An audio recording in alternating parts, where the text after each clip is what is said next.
This video is brought to you by Vulcan. As a long-term Apple Watch user, I am excited to share with you my review of the new Apple Watch Series 8. Today we'll look at all of its features and talk about how I use the watch day to day, and also see how it compares to the new SE2 to ultimately help you decide if the Apple Watch Series 8 is the right watch for you. As always, I will leave all the purchase links down in the description. And also, I am giving away this brand new iPhone 14. If you guys want a chance to win, be sure to subscribe to my channel, leave a like on this video, and comment with your favorite feature of the Apple Watch Series 8.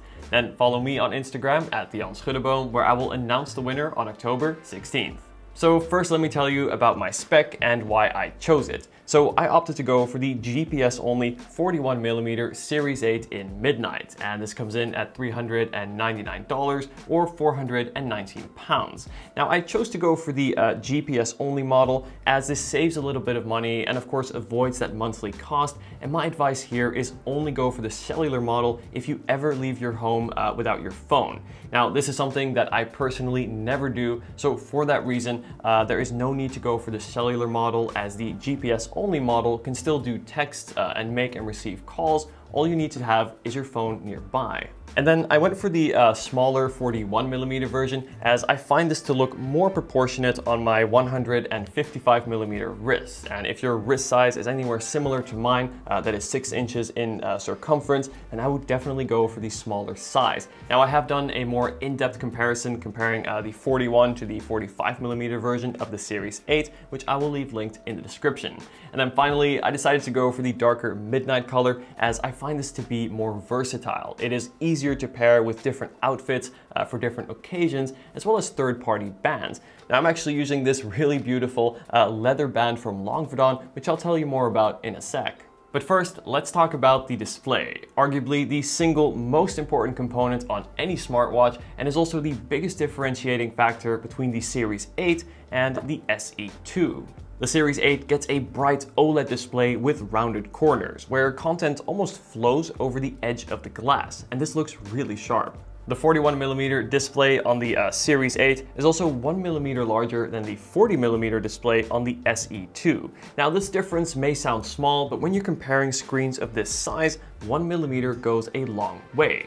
Also, thanks to having thinner bezels, the Series 8's watch case is no larger than that of the SE2, allowing for the watch to be smaller and still have a bigger display. On the Series 8, text in messages, emails, and notifications are super easy to read. And this brings me to my favorite feature of the Series 8, and that is the always-on display. It is great to always have the watch face showing on your wrist. It just looks better than having an off blank screen. This also means you can subtly check the time in those boring meetings without having to turn your wrist. The Series 8 now also has a brighter always-on display that is even easier to read outdoors. So I've used almost every Apple Watch since the Series 3, and in my experience and in my opinion, having that always-on display makes a very significant difference, and for me is worth paying that extra for, and going for the Series 8 over the SE2, which does not have that always-on display. Overall, the display in the Series 8 is an absolute pleasure to use and is in fact the best display in any smartwatch. But my only complaint with regards to the display is the durability. Now, I've never had an Apple Watch crack before, but my previous Apple Watch Series 7, which I used every day for around a year, collected a lot of scratches in that time, so I do recommend getting some protection to protect your display. I have done a video in which I compare different cases as well as screen protector options, which I'll leave linked down below. Before we look at more features and how I use the Series 8 day to day, I want to talk about bands, as bands are the perfect way to personalize and also upgrade your Apple Watch. For this, let me introduce you to the luxury bands from Vulcan. First, let's check out the Cayman Series, available for both men and women. Right from the unboxing experience, I could tell that these are no ordinary Apple Watch bands. Opening the box reveals the full grain leather bands inside, underneath which is the owner's manual with care instructions. The Cayman Series in Midnight Black at $89 is timeless and creates a watch that perfectly pairs with a suit or any smart casual outfit. And I particularly like the super convenient butterfly clasp. And then there's the Cayman Series Lite. For $59 in this whiskey brown color, it perfectly complements the Series 8 for a smart casual look over the weekend. Attaching the bands only takes seconds, and instantly your Apple Watch is upgraded to a more sophisticated timepiece. Made from a French full-grain leather with this suede on the inside means the bands feel super comfortable to wear on the wrist. The Apple Watch is also great for sports, and here too, Longvidon has you covered with the new Vulcan Series. Made from this vulcanized rubber, a material that is hard to surpass in terms of versatility as well as robustness, creating for a very sporty look. When ordering online, you can choose the size Apple Watch you have as well as your wrist size to find the perfect fit. Longvidon have an extensive range of options from different colors to band materials. If you want to transform and upgrade your Apple Watch, be sure to head to longvidon.com/Dion and use code Dion15 to get 15% off your order. Let's talk about the battery life. Now, the battery life on the Series 8 has been really good, getting me through a full day with just around 25% remaining. This is comparable to the previous Series 7 as well as the SE2.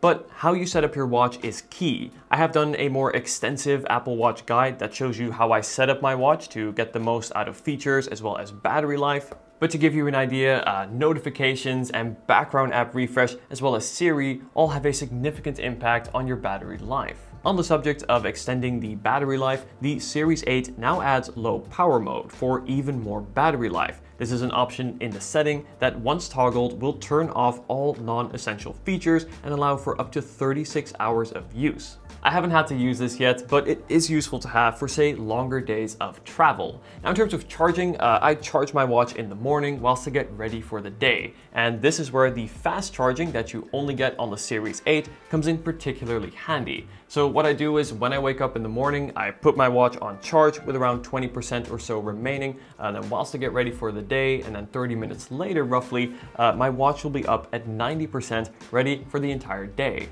When it comes to performance, the Series 8 gets the new S8 chip, and I've mentioned this in my SE2 review, but this is really great for two key reasons. The first, of course, is performance today. The watch is super smooth, there's virtually no lag or glitches, and I think it is easy to take something like this for granted, as we've almost always had this on the Apple Watch, but believe me, this plays a massive role as to why the watch is so fun and ultimately comfortable to use. Also, I did notice that certain bigger apps like Maps and Mail do launch and load significantly faster on the Series 8 compared to the previous Series 7.